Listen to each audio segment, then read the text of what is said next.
Hello everyone, welcome back. आज हम lesson 3 में जो टॉपिक डिस्कस करने वाले हैं वह है अम्ल, क्षार एवं लवण। बच्चों, हम लोग दैनिक जीवन में अपने भोजन में बहुत से पदार्थों का सेवन करते हैं, जैसे नींबू, इमली, सिरका, नमक, चीनी। क्या इन सभी पदार्थों का स्वाद एक जैसा होता है? इनमें से कुछ पदार्थों का स्वाद खट्टा, कुछ का कड़वा, कुछ का मीठा और कुछ का नमकीन होता है। बच्चों, क्या आपने कभी सोचा है कि इन भोज्य पदार्थों का स्वाद खट्टा क्यों होता है? कुछ पदार्थों में खट्टापन एक विशेष प्रकार के यौगिक के कारण होता है, जो अम्ल या एसिड कहलाते हैं। एसिड शब्द लैटिन भाषा के एसियर से बना है, जिसका अर्थ है खट्टा होना। ऐसे पदार्थ जो स्वाद में खट्टे होते हैं अम्ल या एसिड कहलाते हैं। हमारे भोज्य पदार्थों में जो अम्ल पाए जाते हैं वह बहुत क्षीण यानी कमजोर प्रकृति के होते हैं, इसलिए इन्हें दुर्बल अम्ल भी कहते हैं। आप जानते हैं, नींबू, संतरे स्वाद में खट्टे होते हैं। ये खट्टापन इनमें उपस्थित साइट्रिक अम्ल की वजह से होता है। इसी तरह सिरके में एसिटिक अम्ल उपस्थित होता है, जिसकी वजह से इसका स्वाद खट्टा होता है। दही में खट्टापन लैक्टिक अम्ल के कारण और इमली में खट्टापन टार्टरिक अम्ल के कारण होता है।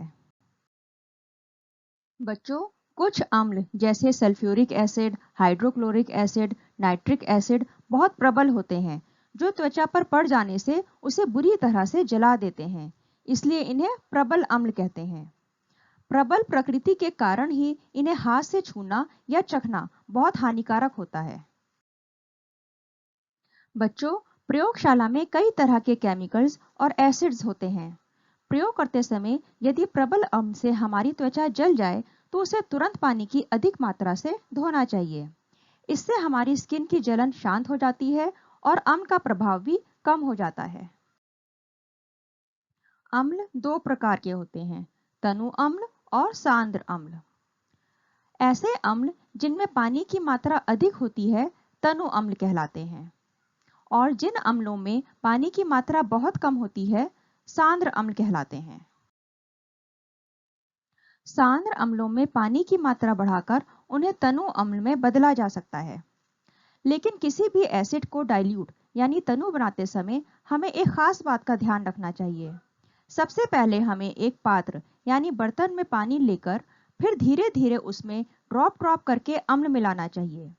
हमें कभी भी अम्ल में पानी नहीं डालना चाहिए। ऐसा करने से ब्लास्ट हो सकता है और अम्ल से जलने का खतरा रहता है। बच्चों, जब हम साबुन अपने हाथों में रगड़ते हैं तो हमें कैसा लगता है? हमें अपने हाथों में चिकनाहट महसूस होती है। ऐसे ही अगर खाने के सोडे का पेस्ट बनाकर हम उंगलियों के बीच में रगड़े तो ये हमें साबुन जैसा चिकना लगता है। ऐसे पदार्थ जो स्पर्श करने पर साबुन जैसे लगते हैं भस्म, क्षार या बेस कहलाते हैं, जैसे चूने का पानी या NaOH। भस्म यानी बेस का स्वाद कड़वा, कसैला या तीखा होता है। चलिए अब अम्ल और क्षार की पहचान कैसे करते हैं इसके बारे में जानते हैं। अम्ल एवं क्षार की पहचान करने के लिए हम विशेष प्रकार के पदार्थों का उपयोग करते हैं, जो सूचक कहलाते हैं। इन सूचकों को जब किसी अम्लीय या क्षारीय पदार्थों के विलयन में मिलाया जाता है तब इनका रंग बदल जाता है। जैसे लिटमस, हल्दी, गुड़हल की पंखुड़ियां, ये प्राकृतिक रूप से पाए जाने वाले सूचक हैं। अम्ल और क्षार की पहचान करने के लिए लिटमस पेपर का प्रयोग किया जाता है। लिटमस लाइकेन पौधे से प्राप्त किया जाता है। लिटमस पेपर नीले और लाल रंग की कागज की पतली पतली पट्टियों के रूप में उपलब्ध होते हैं। नीला लिटमस पेपर जब अम्ल में डुबोया जाता है तो वह लाल रंग में बदल जाता है, और जब लाल रंग का लिटमस पेपर क्षारक के विलयन में डुबोया जाता है तो वह नीले रंग में बदल जाता है। इस तरह हम लिटमस पेपर की स्ट्रिप्स के द्वारा अम्ल और क्षारक की पहचान कर सकते हैं। हम जानते हैं कि नींबू में साइट्रिक एसिड होता है। जब नीले रंग के लिटमस पेपर के ऊपर हम नींबू के रस की ड्रॉप्स डालते हैं तो वह लाल रंग में बदल जाता है। गुड़हल के फूल की पंखुड़ियां भी सूचक के रूप में इस्तेमाल की जाती हैं। ये अम्लीय विलयनों को गहरा गुलाबी और क्षारीय विलयनों को हरा कर देती है। बच्चों, आपने देखा होगा कि कभी हमारे कपड़ों पर सब्जी या अचार गिर जाए तो दाग पड़ जाता है, और जब हम इस दाग को मिटाने के लिए साबुन यानी क्षार से धोते हैं तो दाग का रंग लाल रंग में बदल जाता है। तो इस तरह हल्दी भी प्राकृतिक सूचक है जो क्षारीय विलयनों को लाल रंग में बदल देती है।